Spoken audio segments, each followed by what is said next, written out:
Olá, em primeiro lugar, me gustaría saludar a todos los participantes de un evento tan prestigioso. También me gustaría saludar a la organización del evento, que trabajó tan duro para que este evento pudiera llevarse a cabo completamente en línea, reuniendo a participantes de todo el mundo. Es con gran alegría que estoy aquí hoy, compartindo mi investigación. Soy brasileño, trabajo para el Tribunal Laboral de mi país y soy estudiante de la maestría en la Universidad de Paso Fundo. Pido desculpas por mi pronunciación, porque el español no es mi lengua materna, por lo que continuaré la presentación en portugués.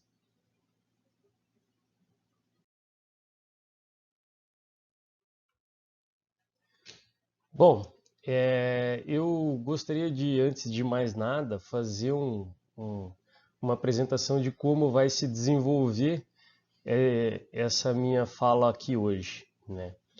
Então, a primeira coisa que eu pretendo fazer com vocês aqui vai ser traçar, né, as linhas gerais da nossa sociedade segundo a visão de Zygmunt Bauman, né?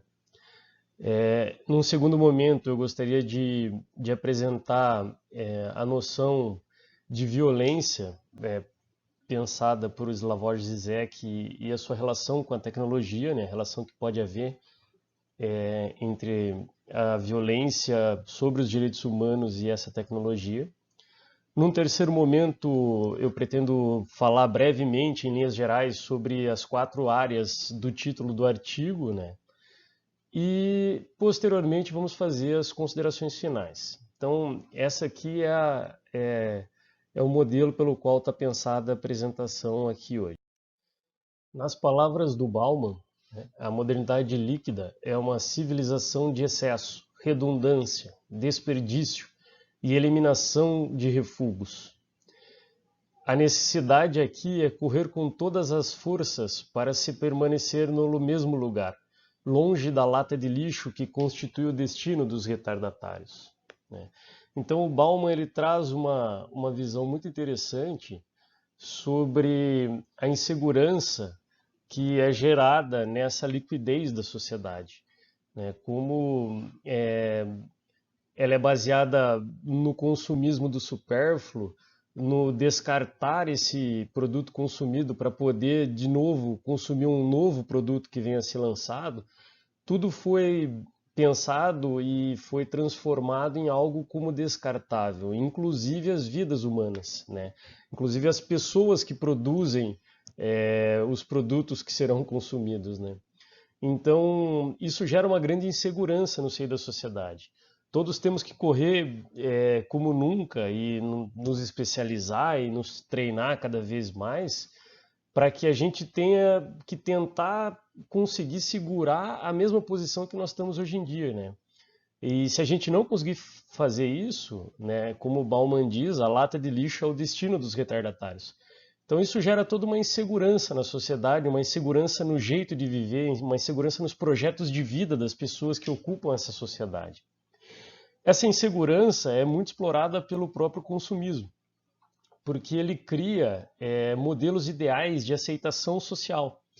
E nesses modelos, quando a pessoa tenta ocupar esses modelos ideais, quando ela tenta se adequar a esses modelos ideais, o que ela está fazendo é tentar resgatar um pouco da segurança que já foi perdida, né? Então a própria noção de insegurança alimenta o consumismo até certo ponto, né? E esses modelos ideais, eles são criados muito pelo marketing e pelas redes sociais, né? É como se fosse uma nova faceta da indústria cultural do Adorno, né? E as redes sociais, elas estão onipresentes no globo. Hoje nós temos uma rede social que já passou de 2 bilhões de usuários e temos 4 outras redes sociais que estão praticamente com 1 bilhão de usuários. Então a presença, a onipresença delas é inacreditável, né? E o jeito que as redes sociais se organizam é muito pensado para coletar os dados das pessoas, né? Essa coleta massiva de informações sobre as pessoas e a posterior negociação desses dados é capaz de gerar muitos conflitos com direitos humanos básicos, como, por exemplo, o direito à privacidade, né, o direito à liberdade de escolha política, né? Então, nós temos várias questões aqui que se relacionam com a liberdade digital. Para produzir tantos produtos a serem consumidos assim, o- a sociedade se organizou através da ideia também da automação, né? Os processos produtivos foram automatizados, o que traz maior eficiência, e isso foi permitido pela inteligência artificial, né? Isso é a imensa capacidade de processamento da inteligência artificial. O Bauman ele traz também uma ideia bem interessante, que é a indústria de remoção de lixo, como sendo uma das bases da nossa sociedade.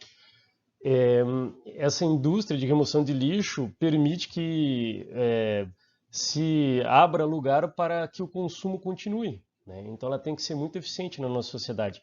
Eu gostaria de chamar a atenção para um outro ponto que é uma indústria paralela, né, que não é muito explorada pelo Bauman, mas que também tem a ver com o consumismo, com a organização da nossa sociedade, que seria o serviço conhecido em linhas gerais como gig economy, né? Ela representa uma maneira de deslocamento dos trabalhadores até os seus serviços, né, que é onde, afinal de contas, eles vão conseguir o salário para consumir, né, através de aplicativos de celular como Lyft, Uber, né. Ela representa o deslocamento dos trabalhadores até os centros de consumo, né, como shoppings, né, grandes redes de lojas de varejo e tal.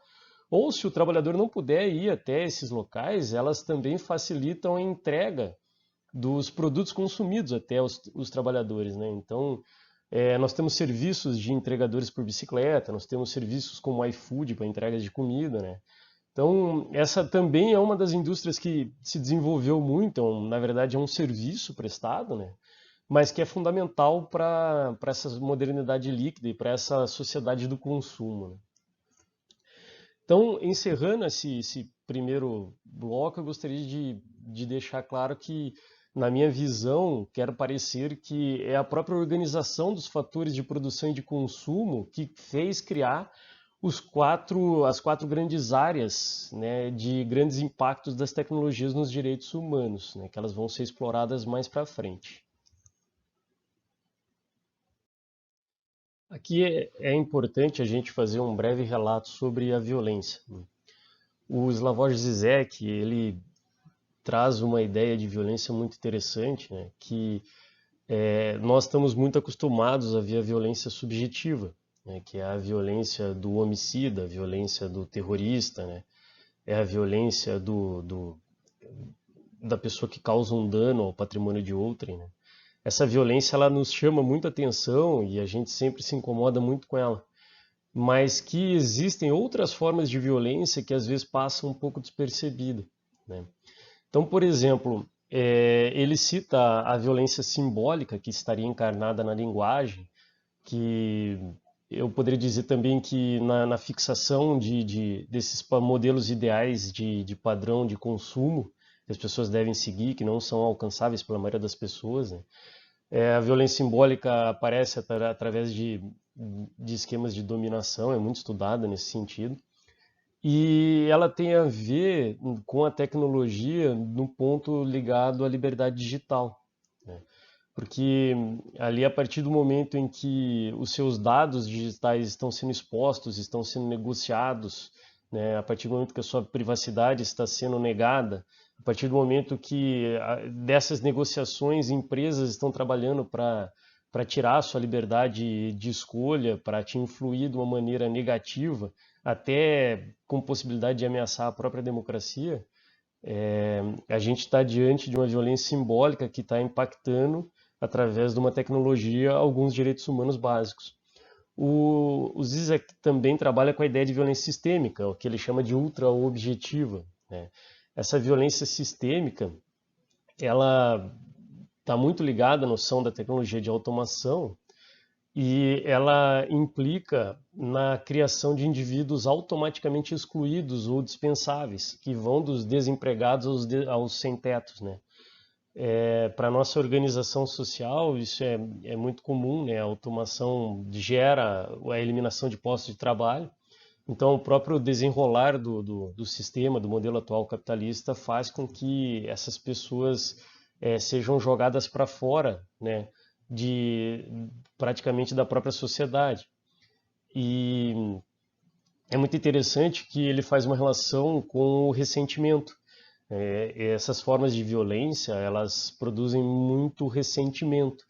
E o ressentimento é usado por ele como chave para explicar questões como os protestos que ocorreram em Paris, ou mesmo é, a situação social dos Estados Unidos após o furacão Katrina. Mas nós podemos usar até um exemplo atual, né, como a situação que ocorreu lá após a morte do afro-americano George Floyd, né, na semana retrasada. Então, esses ressentimentos eles explodem em episódios de violência, né? Então, a gente tem uma profunda relação também que pode ser investigada entre violência e tecnologia. Bom, para fins didáticos, eu tentei agrupar as tecnologias em quatro grandes áreas que representam em especial desafio aos direitos humanos. A primeira coisa que eu gostaria de deixar bem claro aqui, que eu acho que até certo ponto é um tanto óbvia, é que as tecnologias podem produzir impactos positivos sobre os direitos humanos. Então, nós temos diversos casos na área da saúde, na área dos transportes, ou mesmo na área da educação, né? Esse congresso realizado à distância por participantes de todo o globo mostra muito bem como tecnologias podem revolucionar, né, os direitos humanos de maneira positiva no futuro. Mas o objeto de estudo do meu presente trabalho foram os impactos negativos. Eu explorei isso no artigo que eu entreguei para o Congresso, que vai ser publicado nos Anais, mas eu gostaria de maneira bem rápida, passar um pouco sobre esses quatro grandes pontos aqui. Então, inteligência artificial é a capacidade, né, de computadores ou de robôs controlados por computador em desenvolver atividades comumente associadas a seres inteligentes. Ela está muito ligada ao aumento da capacidade de processamento dos computadores. Então, eu posso dar um exemplo aqui que é bem curioso para mostrar bem esse fato. Quando o genoma humano foi sequenciado em 2003, isso exigiu 10 anos de trabalho duro dos pesquisadores e um esforço financeiro na casa de 30 bilhões de dólares. Em 2013, a mesma tarefa poderia ser conseguida por um único laboratório em um único dia. E em 2018, ou seja, 15 anos depois do sequenciamento original, a mesma tarefa pode ser realizada em questão de minutos. E o esforço financeiro caiu da casa dos 30 bilhões de dólares para meros 500 dólares. Ou seja, a capacidade de processamento ela tem aumentado exponencialmente ao longo da história, né? No meu trabalho eu cito ferramentas tecnológicas como Big Data, redes neurais, Algorithm Based Decision Making, né?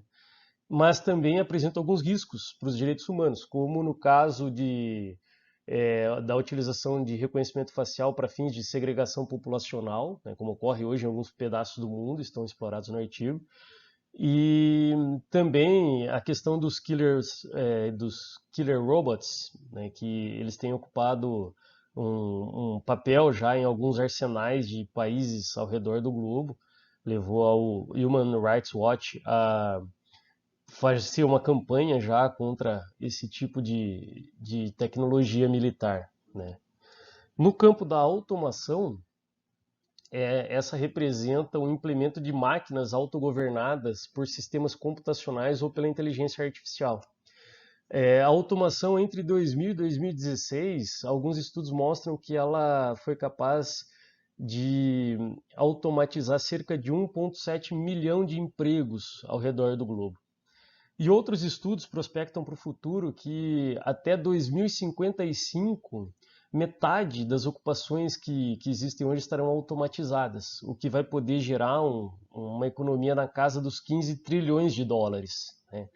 A questão que se levanta é o que fazer com o desemprego nessas dimensões inimagináveis, né? Como a gente vai poder garantir o direito humano ao trabalho, a uma existência digna, não só da pessoa, como também de sua família, num cenário onde o desemprego vai ser a regra, né? Aqui, algumas propostas do passado, como renda mínima universal, elas fatalmente vão ter que ser rediscutidas, né, redebatidas no futuro para a gente alcançar algum grau de equilíbrio, né? No campo da liberdade digital, a ONU tem exercido um importante papel, né?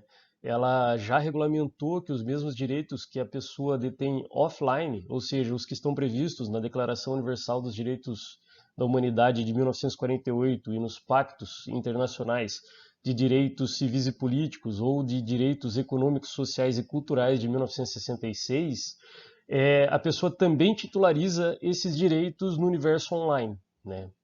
Aqui, com a formação do Big Data, desse verdadeiro eu digital, alguns chamam de pegada digital, juntando as informações de preferências políticas, de preferências religiosas ou mesmo consumeristas das pessoas, muitas preocupações surgem com relação à negociação desses dados, né?